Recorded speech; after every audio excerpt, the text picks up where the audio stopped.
currently there are two Mongolias. There's the independent sovereign state of Mongolia, which historically has been referred to as Outer Mongolia, and Inner Mongolia, which is a part of China. Centuries ago, these regions were all but indistinguishable and simply seen as Mongolia.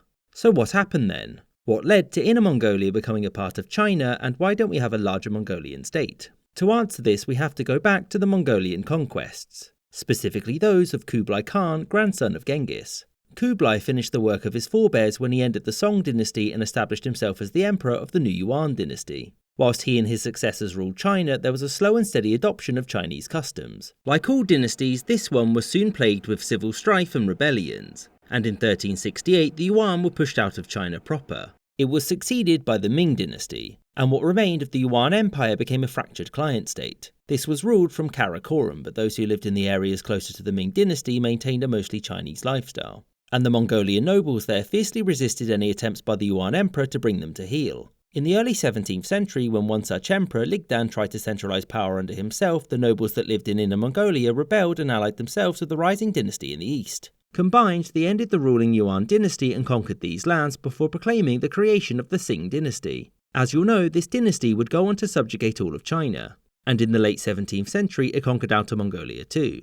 The central government saw this area as a vast, hard-to-control place and so wanted the Mongols to do it for them. As such, they granted them greater levels of autonomy and forbid Chinese subjects from settling the region.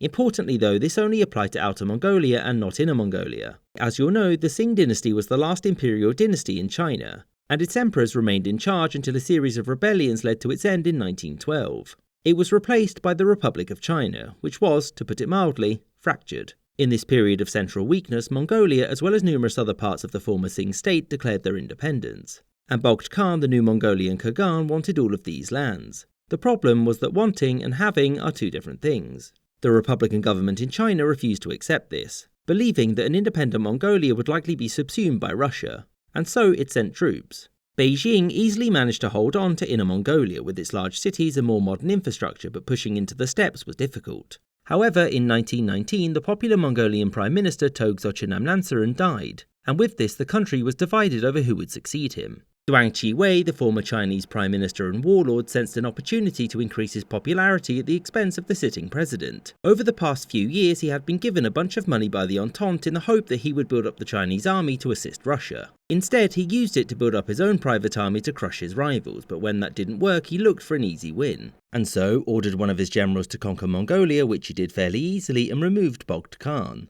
It looked like Mongolia's independence would be short-lived, but to the north the Russian Civil War was in full swing, and in 1921 from across the border came a man called Roman von Ungern-Sternberg. This man was, to be blunt, a complete lunatic who desperately wanted to restore the Mongolian Empire and was violently repressive to those who opposed him. That said, he and his men did push the Chinese out of Outer Mongolia and restored Bogd Khan to the throne. However, the Soviets were worried about this, and Bolshevik forces alongside their Mongolian communist allies defeated and captured Sternberg, who was promptly shot. They then both instituted a communist government in Mongolia, which at this point essentially became a Soviet puppet. When Mao took control of China under pressure from Stalin, he agreed to recognise the independence of Mongolia.